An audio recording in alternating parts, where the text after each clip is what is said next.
From UFOs to psychic powers and government conspiracies, history is riddled with unexplained events. You can turn back now, or learn the stuff they don't want you to know.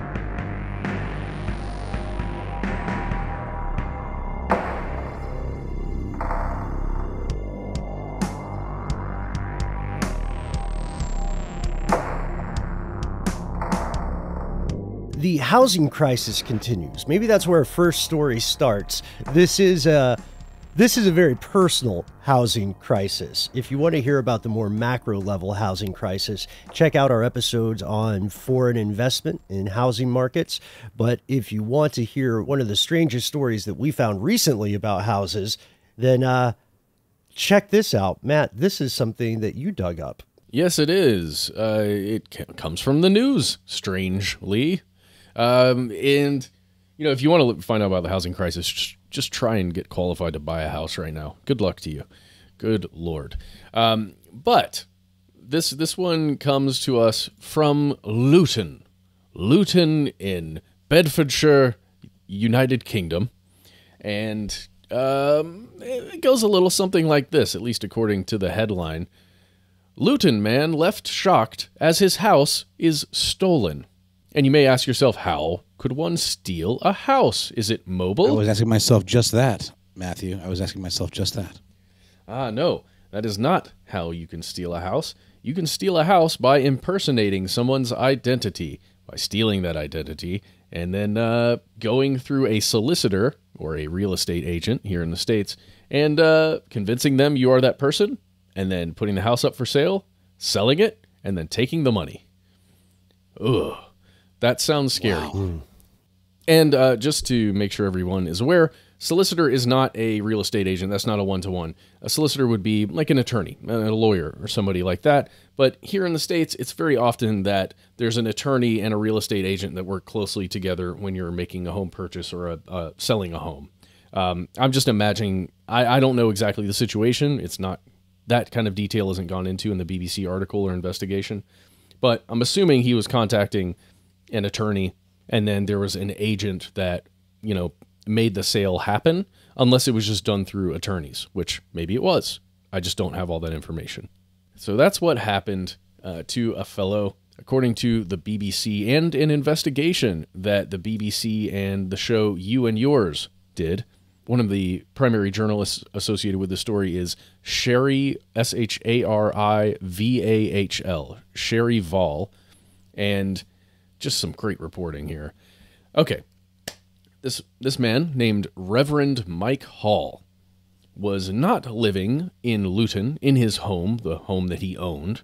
He was living in Wales, which is somewhat, quite a bit actually, to the east, 4.5, 5 hours east of this area in Luton. And he was notified by his neighbors that all the lights were on in his home, and there was somebody moving about in that home, and they knew that he was not currently living there, so they were a bit perplexed. So this man, Mike, drove, you know, the 4 hours or however long it took for him to get back to his house, tried to get into his front door of the home that he owns, that his name is on the title, you know, the property deed, and his key doesn't work on the lock. So he knocks at the door, this person lets him in, and this person says to Mike, well, hey, I'm just doing some building on the home. Mike notices that absolutely everything is stripped out of that house, again, that he owns. The furniture, parts of the walls, parts of the ceiling, the whole thing is being redone without his knowledge. Then, you know, he basically calls foul, right? This is my freaking house. Get out of here. The dude who was in the house leaves, only to return with some other person that explains that this home was purchased in July of this year, 2021, and they've got the they've got the paperwork for that sale and everything. Now there's this thing in the United Kingdom called the Land Register. This is the only official record of who owns what land, what property is what person's, right? And within this land registry, if your name is on a piece of property, then you own that land, no matter what. And if you can somehow sneak your way in and put your name onto that land registry rather than the person who actually owns it, you now own that land. Unless you can go through some very, long procedural stuff to, show that fraud has occurred and change it back to your name. Let's say if you're the property owner like Mike. Well, turns out somebody had gone to essentially what it would be the DMV here in the United States, but it's the DVLA is what it's called there in the UK. And they had used Mike's identity, like parts of his identity and information, to get a brand new driver's license, like a replacement one that you've probably done before in your lives. I know I've done that before. This person was able to trick the DVLA into issuing or reissuing a driver's license that had a different address, that had a different signature, and a couple other different things, but it had a lot of the primary information on there to prove that it was Mike, even though it was not.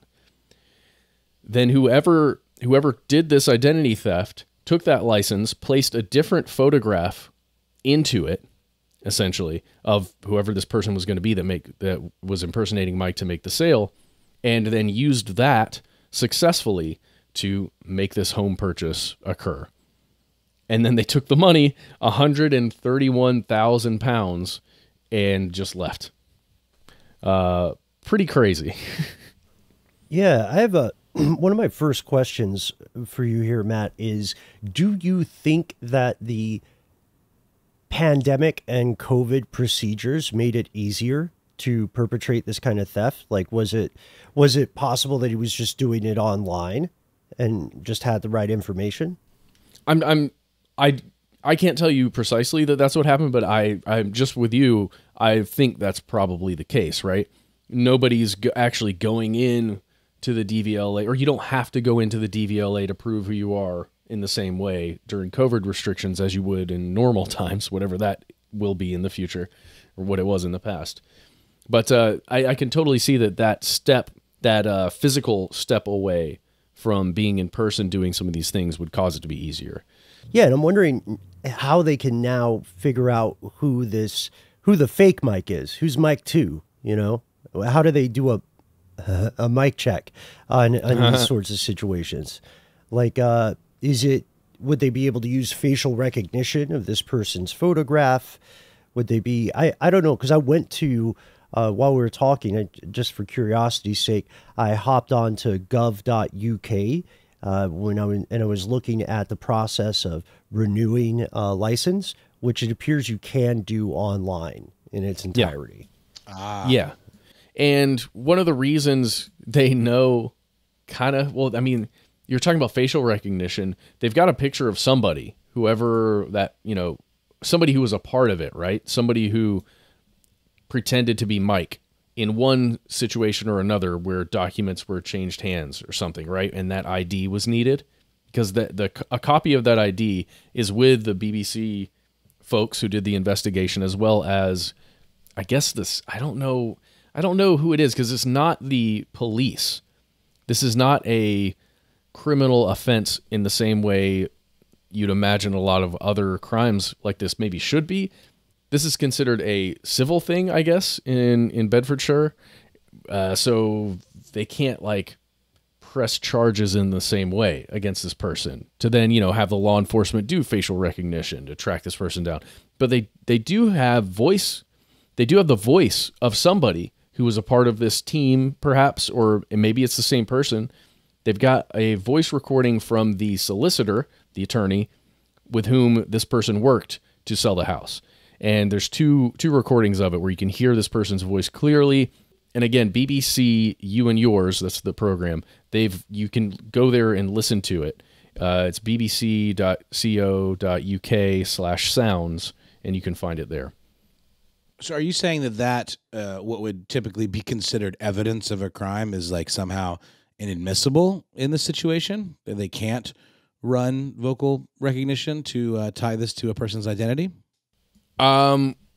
Well, I mean, I'm just saying it's not a police investigation, at least according to what the BBC is saying. And Mike, according to Mike, he went to the police and tried to, write up a report, like a crime report, right? But they said, no, this is not a crime. This is a civil offense. We can't do anything about it. But you can, go down all these other routes.